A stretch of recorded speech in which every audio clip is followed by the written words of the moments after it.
हरि ओम।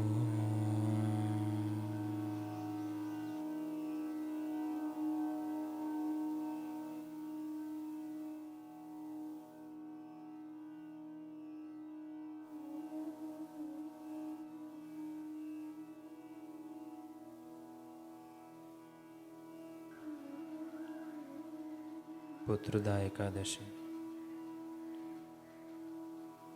युधिष्ठिर ने पूछा, हे मधुसूदन, श्रावण के शुक्ल पक्ष में किस नाम की एकादशी होती है? कृपया मेरे सामने उसका वर्णन कीजिए। भगवान श्री कृष्ण बोले, राजन, प्राचीन काल की बात है। द्वापर युग के प्रारंभ का समय था। महिष्मामतीपुर में राजा महीजीत अपने राज्य का पालन करते थे, किंतु उन्हें कोई पुत्र नहीं था, इसलिए वह राज्य उन्हें सुखदायक नहीं प्रतीत होता था। अपनी अवस्था अधिक देख राजा को बड़ी चिंता हुई। उन्होंने प्रजा वर्ग में बैठकर इस प्रकार कहा, प्रजाजनों, इस जन्म में मुझसे कोई पातक नहीं हुआ है। मैंने अपने खजाने में अन्याय से कमाया हुआ धन नहीं जमा किया है। ब्राह्मणों और देवताओं का धन भी मैंने कभी नहीं लिया है।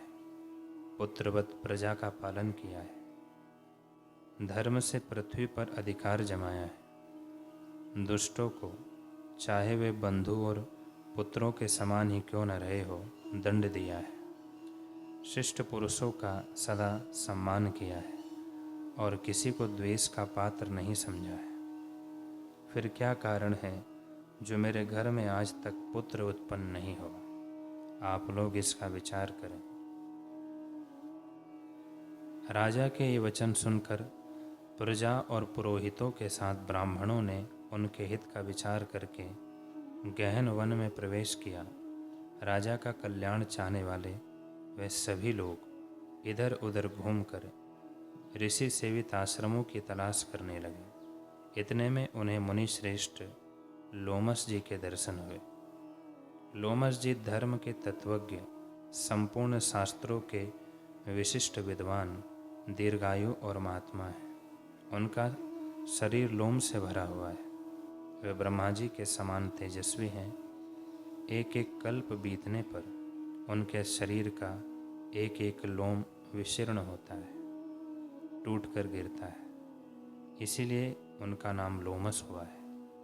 वे महामुनि तीनों कालों की बातें जानते हैं। उन्हें देखकर सब लोगों को बड़ा हर्ष हुआ।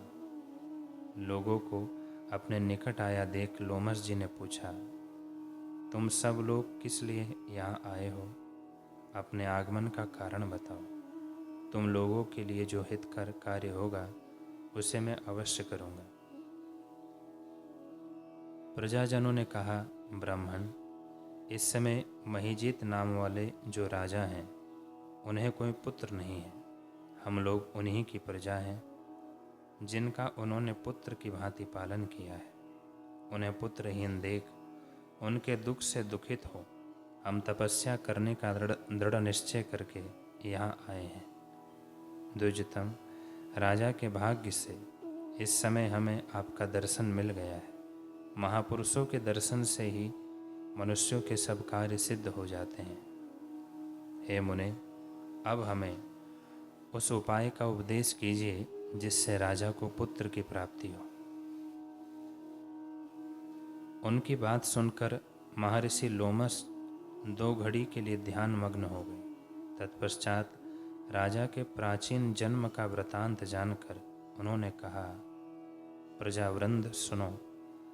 राजा महीजीत पूर्व जन्म में मनुष्यों को चूसने वाला धनहीन वैश्य था। वह वैश्य गांव-गांव घूमकर व्यापार किया करता था। एक दिन ज्येष्ठ के शुक्ल पक्ष में 10वीं तिथि को जब दोपहर का सूर्य तप रहा था, वह किसी गांव की सीमा में एक जलाशय पर पहुंचा।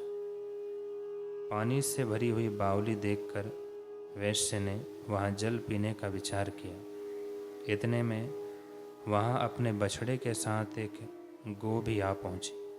वह प्यास से व्याकुल और ताप से पीड़ित थी, अतः बावली में जाकर जल पीने लगी। वैश्य ने पानी पीती हुई गाय को हाँक कर दूर हटा दिया और स्वयं पानी पीने लगा। उसी पाप कर्म के कारण राजा इस समय पुत्रहीन हुए हैं। किसी जन्म के पुण्य से इन्हें निष्कंटक राज्य की प्राप्ति हुई है। प्रजाजनों ने कहा, मुने, पुराणों में उल्लेख है कि प्रायश्चित रूप पुण्य से पाप नष्ट होते हैं, अतः ऐसे पुण्य कर्म का उपदेश कीजिए जिससे उस पाप का नाश हो जाए। लोमस जी बोले, प्रजाजनों, श्रावण मास के शुक्ल पक्ष में जो एकादशी होती है वह पुत्रदा के नाम से विख्यात है। वह मनोवांछित फल प्रदान करने वाली है। तुम लोग उसी का व्रत करो। यह सुनकर प्रजाजनों ने मुनि को नमस्कार किया और नगर में आकर विधि पूर्वक पुत्रदा एकादशी के व्रत का अनुष्ठान किया। उन्होंने विधि पूर्वक जागरण भी किया और उसका निर्मल पुण्य राजा को अर्पण कर दिया। तत्पश्चात रानी ने गर्भ धारण किया और प्रसव का समय आने पर बलवान पुत्र को जन्म दिया। इसका महात्म्य सुनकर मनुष्य पापों से मुक्त हो जाता है तथा इहलोक में सुख पाकर परलोक में स्वर्गीय गति को प्राप्त होता है।